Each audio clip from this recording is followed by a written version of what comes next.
Now time to get Labour's response to all of the day's news. As you can see, the Shadow Chief Secretary to the Treasury joins me now. He's here to talk about why he and the Shadow Chancellor believe the Conservatives are gaslighting Brits about the state of the economy. Very good morning to you. Thanks for joining us. So the reason you're talking about this is because Rachel Reeves is going to be giving a speech today, and talk us through the headline of that.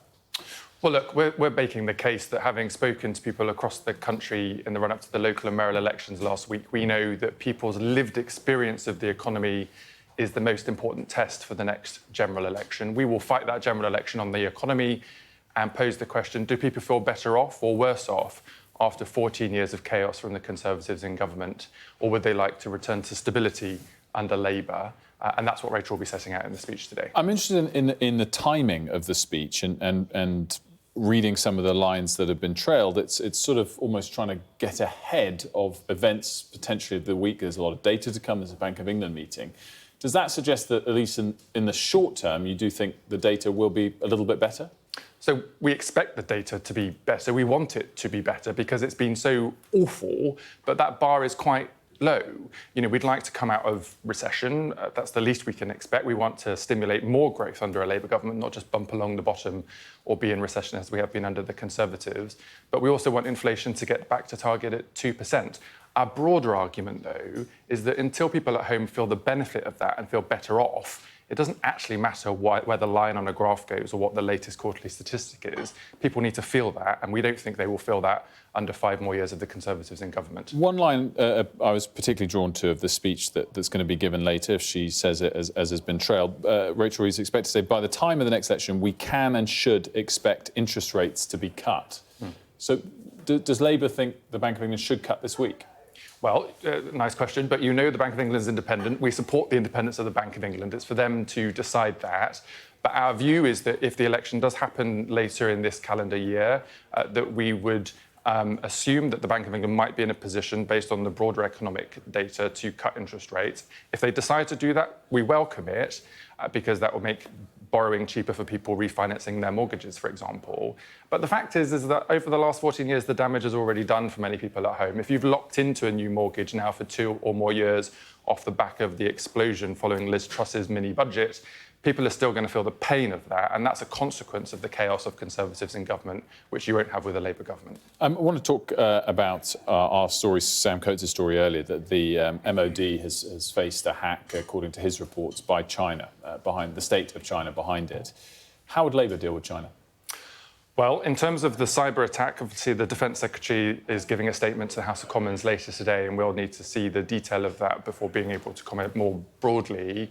The issue here, I think, is one, of foreign policy, and also second, of basically technology and IT. We do need the government to make sure that all of its IT systems are more secure, because whether it's countries or bad actors trying to attack UK systems, this is not new information, and we can't be in this position again. I agree that it needs to be more detail. We'll get that later on, but step back even from the last 24 hours and this story. Does Labour see China as a friend, an adversary, worse than that, an enemy? Sure. The relationship is complex, and there's a number of different areas where, for example, we have to work together on. Climate change and saving the planet is one of those. So we need to cooperate where we can, but we also need to challenge China where there's clear evidence of a need for challenge, whether that's about its actions within its own borders or its aggression with other countries. And if the evidence is clear today, for example, about it trying to hack UK Ministry of Defence systems, clearly we would call that out. The relationship will be changing over time, but of course in opposition you don't have access to all of the intelligence, so we'll need to look at that in the round if we win the election later this year. Let's talk about the latest situation in the Middle East.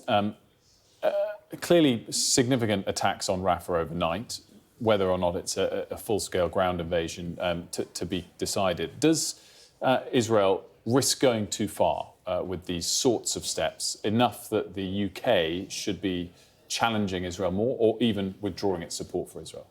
So we in the Labour Party have said for some time now that a ground offensive into Rafah is not something that we would support.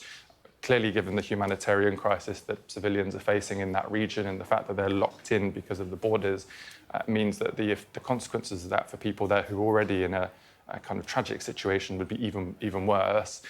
Overnight, you've been reporting and others that there may be some ceasefire agreement.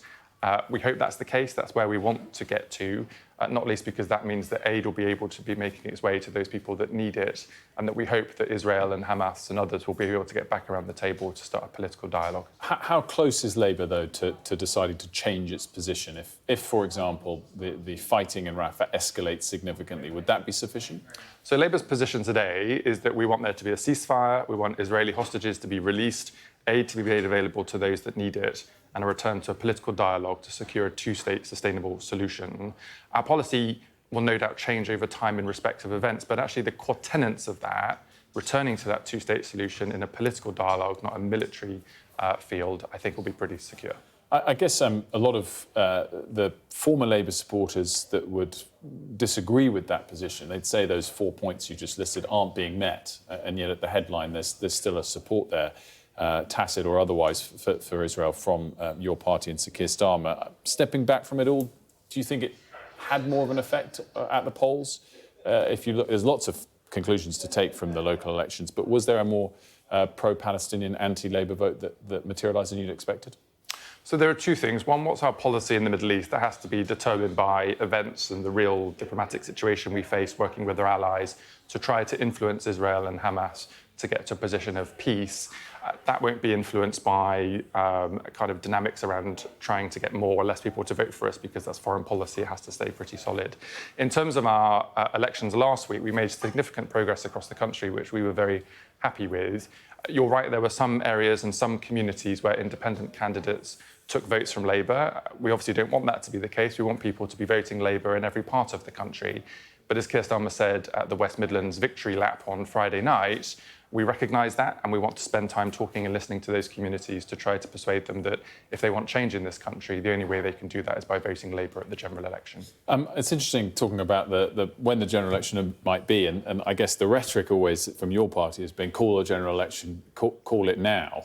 On one level, secretly, you're not that bothered about when it's going to happen, as the results keep coming in and showing that you've got plenty of support. Does it sort of almost waiting longer is helping you? Well, we think the country needs change, and that requires the general election for us to be able to do that. That's why we want the general election to come as quickly as possible, in the hope that we will win and form that majority Labour government that we're working towards, so that we can bring an end to this 14 years of chaos from the Conservatives. Darren Jones, thanks for joining us this morning. Good to see you.